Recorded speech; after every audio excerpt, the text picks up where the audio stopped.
Bonjour à tous et merci de nous rejoindre pour ce 6h30. Le président de la République, Alassane Ouattara, a quitté Abidjan hier pour Riyad, en Arabie Saoudite. Le chef de l'État est allé présenter les condoléances de la nation ivoirienne au peuple saoudien suite au décès de Sa Majesté Abdallah Ben Abdelaziz Al Saoud. Après l'Arabie Saoudite, le président Alassane Ouattara se rendra à Addis Abeba en Éthiopie, où il va prendre part au 24e sommet de l'Union africaine. Enfin, le chef de l'État participera à l'invitation du président français François Hollande au lancement de la Fondation franco-africaine pour la croissance qui se tiendra à Paris le vendredi 6 février prochain. On parle maintenant de coopération entre la Côte d'Ivoire et la France. Des chefs d'entreprise ivoiriens vont être bientôt formés à la faveur de la visite du président français François Hollande en juillet dernier dans le pays. La Confédération générale des entreprises de Côte d'Ivoire a signé un accord de partenariat avec HEC Paris, un partenariat visant à former les chefs d'entreprise. Une conférence de presse a été organisée pour lancer officiellement ce programme de formation. Sephora Zegui, Adamakoni. La visite en juillet 2014 du président français François Hollande s'est soldée par la signature de 6 accords bilatéraux entre l'État ivoirien et la République française. Au nombre de ces accords, une convention de partenariat entre HEC Paris et la CEGECI. Un partenariat qui ouvre les programmes de formation diplômants aux dirigeants et managers d'entreprises. Min Oulay, directeur exécutif de HEC Paris, vient d'annoncer le démarrage de ce programme au cours d'une conférence de presse. Avec le développement économique de l'Afrique et particulièrement de Côte d'Ivoire, les entreprises ont besoin de plus en plus de ressources, de talents managériaux et nous sommes ici pour accompagner ces managers dans le développement. En fait, c'est un programme, c'est pour la gestion d'entreprise, la gestion unité stratégique.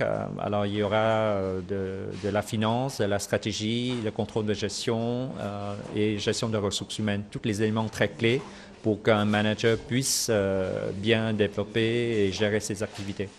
Pour le docteur Samuel Maté, représentant le directeur général de la CEGECI, ce programme de formation répond aux attentes des entreprises ivoiriennes.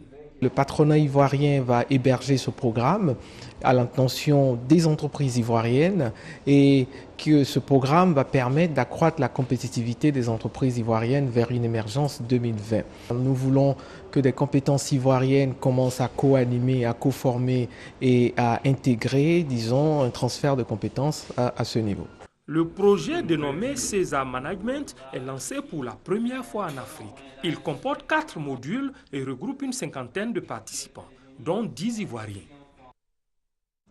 Les douaniers ont été célébrés hier dans le monde à la faveur de la Journée mondiale des douanes. Le thème retenu cette année est la gestion coordonnée des frontières. En Côte d'Ivoire, les douanes ont lancé une semaine de célébration marquée notamment par un séminaire bilan de l'exercice 2014 et des perspectives envisagées pour l'année 2015. Suivez ce reportage. Face au crime organisé, au narcotrafic, au trafic en tout genre ou encore à la menace terroriste, la communauté douanière mondiale se mobilise. Tout le sens du choix du thème de l'édition 2015 de la Journée internationale de la douane, à savoir la gestion coordonnée des frontières. Thème qui traduit la nécessaire collaboration entre les services douaniers du monde afin de venir à bout des menaces. L'objectif poursuivi par la communauté douanière tout entière est d'aller à une diminution du nombre des interventions, du temps passé aux frontières et incidemment à la réduction des coûts du transport et la durée de l'attente. L'administration douanière ivoirienne épouse cette vision de la communauté douanière mondiale. Cependant, les moyens logistiques lui font défaut, un obstacle que le gouvernement s'engage à lever. Je puis d'ores et déjà vous annoncer que le gouvernement est disposé à faire en sorte que nos frontières et partant, notre administration douanière respecte les standards internationaux en matière de gestion du flux des marchandises et des voyageurs. C'est pourquoi, comme vous le savez, j'ai engagé les travaux de réhabilitation et d'équipement des bureaux frontières, notamment ceux de Noé et de Ouangolo. Nous comptons poursuivre ces efforts, bien entendu, par la mise en place de scanners aux différentes frontières. La Journée mondiale des douanes est à sa 62e édition. Elle a été instituée en 1953 par l'Organisation mondiale des douanes, OMD. Une fondation internationale entend améliorer les conditions de vie des petits exploitants agricoles en Afrique. Elle a présenté hier à Abidjan un fonds de 50 millions de dollars, soit environ 25 milliards de francs CFA dans ce cadre. Et ce fonds dénommé Fonds pour la prospérité rurale est destiné aux porteurs de projets innovants dans le secteur agricole. On en parle dans ce reportage. 50 millions de dollars américains, soit environ 25 milliards de francs CFA. Telle est la riposte qu'une fondation internationale active dans l'inclusion financière veut apporter au manque de ressources dont souffre le secteur agricole. Le Fonds pour la prospérité rurale vise la promotion de l'innovation dans les services financiers en vue d'améliorer les conditions de vie des populations du monde rural. Dans tous les pays d'Afrique, le secteur rural, le secteur agricole manque de moyens. Les gens qui sont les petits agriculteurs, les petits exploitants n'ont pas les moyens d'avoir accès aux services financiers. L'agriculture représente en Côte d'Ivoire 22% du produit intérieur brut PIB et occupe plus de 60% de la population, mais elle reste encore faiblement financée. Seulement 5,5% de part de financement issus du secteur bancaire en 2014. Les candidats au Fonds pour la prospérité rurale ont jusqu'au 15 mars prochain pour soumettre leur projet. Les principaux critères de sélection sont le degré d'innovation, la viabilité commerciale et l'impact sur le développement. C'est un reportage signé Jean-Louis Bambo. Les enlèvements et assassinats d'enfants continuent de faire des vagues à Abidjan. Un homme a été surpris dimanche dernier à Yopougon-Niangon avec une machette alors qu'il s'apprêtait à attaquer 2 enfants. Les victimes ont été blessées et le tueur a été mis à la disposition de la police. Le témoignage de Serge Collia. Cet homme est dangereux. Il fait partie de cette race d'individus présumés enleveurs et tueurs d'enfants qui sévissent depuis plusieurs mois déjà à Abidjan.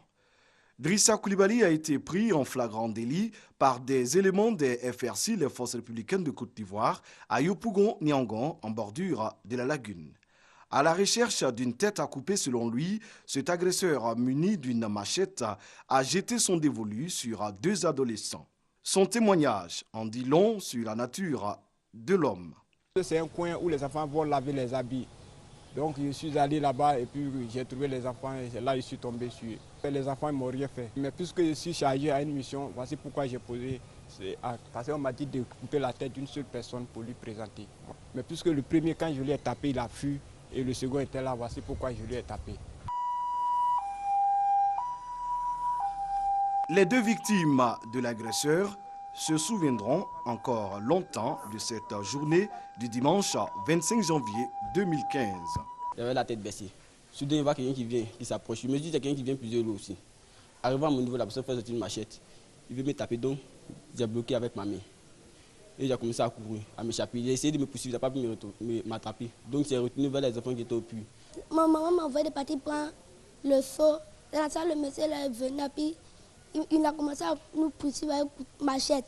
C'est dans ça il a limé le gant l'a fui. Même s'il tombait dans caca de bête, c'est dans ça il a pris une machette, il a commencé à me limer ça. C'est dans ça le jeune militaire est venu et puis il m'a sauvé. Mis aux arrêts par les agents de la police du commissariat du 17e arrondissement de Yopougon-Niangon, Drissa Koulibaly a été conduit à la police criminelle où il répondra de ses actes. Cette agression vient une fois de plus appeler les populations à la vigilance dans cette période où le phénomène d'enlèvement et de disparition d'enfants fait rage. Nous changeons de registre pour parler de l'ONG Aidons-les qui veut mettre fin à la consommation de l'alcool, du tabac et de la drogue en milieu scolaire. Elle a initié hier une séance de sensibilisation dans un établissement d'Abobo. Selon l'Organisation mondiale de la santé, près de 4% de décès chez les jeunes âgés de 15 à 29 ans dans le monde est lié à l'alcool. Suivez cet élément.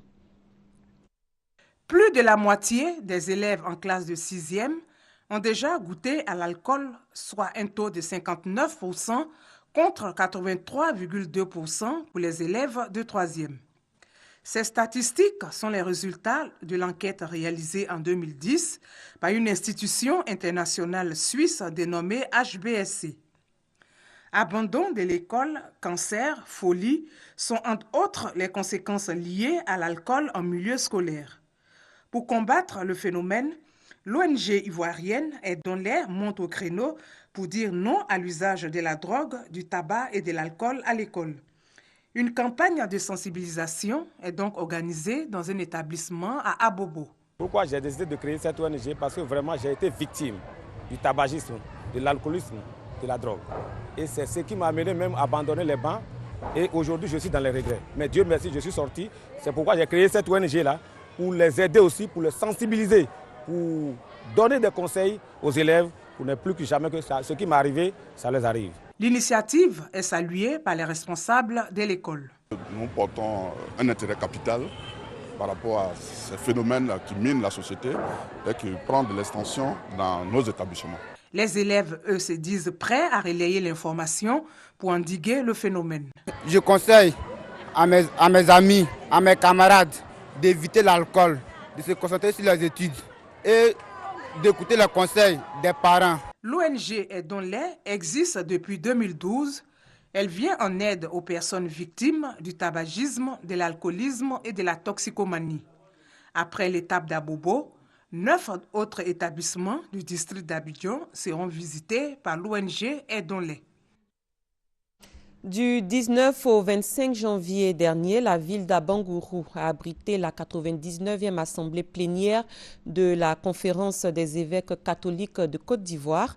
Une messe de clôture a marqué la fin des travaux et un communiqué final relatif à la vie de l'Église catholique et de la nation a été lu à cette occasion. On en parle avec Patricia Omoetia. Le message est clair.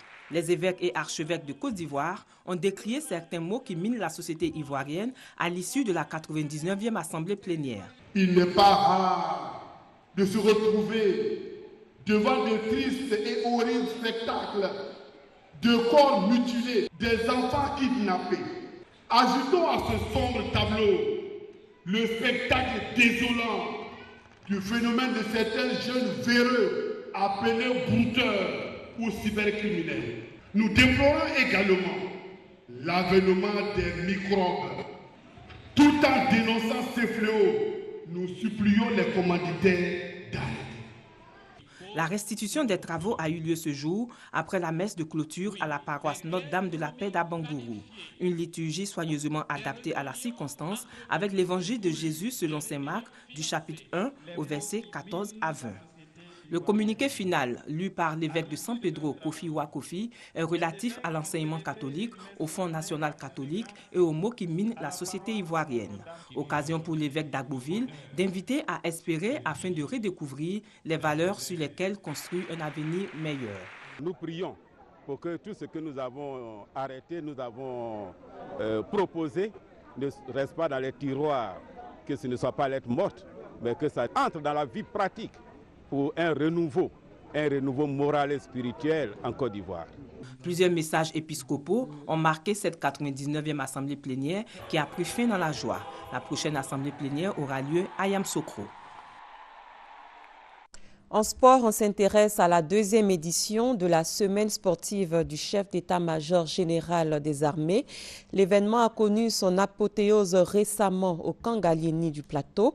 L'équipe du groupement des sapeurs-pompiers militaires et la garde républicaine ont remporté les finales du football et volleyball, nous disent Arsène Kouassi et Eliane Tapé. La fusion groupement des sapeurs-pompiers militaires et garde républicaine face à l'école nationale des sous-officiers d'actifs pour la finale de football du tournoi interarmé du CEMG.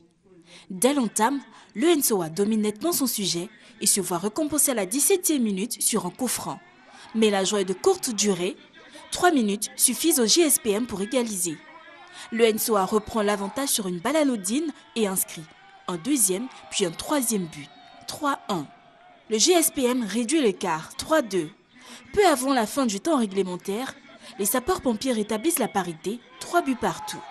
C'est finalement au tir au but que le GSPM remporte la finale après 2 arrêts décisifs. Dans la finale du volleyball, la fusion groupement des sapeurs-pompiers militaires et garde républicaine était opposée au commandement des forces terrestres A. C'est le COMTER qui ouvre les hostilités dès l'entame. La réaction du GSPM et les GR ne se fait pas attendre avec de précieux points engrangés dans les minutes qui suivent, 25-18 dans le premier set. La deuxième manche est davantage rythmée, marquée par l'empreinte des sapeurs-pompiers et des républicains qui alternent un jeu long et court ponctué par des smatchs. Score final 2-7-0. Nous venons de voir deux finales, deux belles finales de football d'abord et également une belle finale de volleyball. Et en somme, ces journées sportives nous ont permis de réunir toutes les forces pour se frotter de façon fraternelle dans le cadre, bien entendu, du sport. La troisième édition du tournoi interamé du CEMG, c'est pour 2016. À présent, la 30e édition de la Coupe d'Afrique des Nations. Après la Guinée équatoriale et le Congo, la République démocratique du Congo et la Tunisie sont les deux autres équipes qui accèdent au quart de finale. À Bata, la Tunisie et la RDC ont coupé la poire en deux, un but partout. Le Cap-Vert et la Zambie ont également concédé un match nul, 0 but partout. Oda Legbe. La Tunisie qui rôdait autour de la cage des léopards trouve le chemin défilé grâce à Akaïchi à la 31e minute. Beaucoup d'aisance, le Tunisien, même dans la surface de réparation.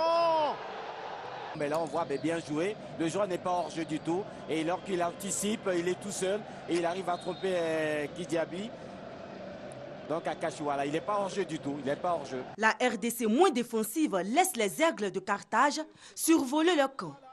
À la mi-temps, le compteur affiche 1-0 en faveur de la Tunisie du côté de Bata.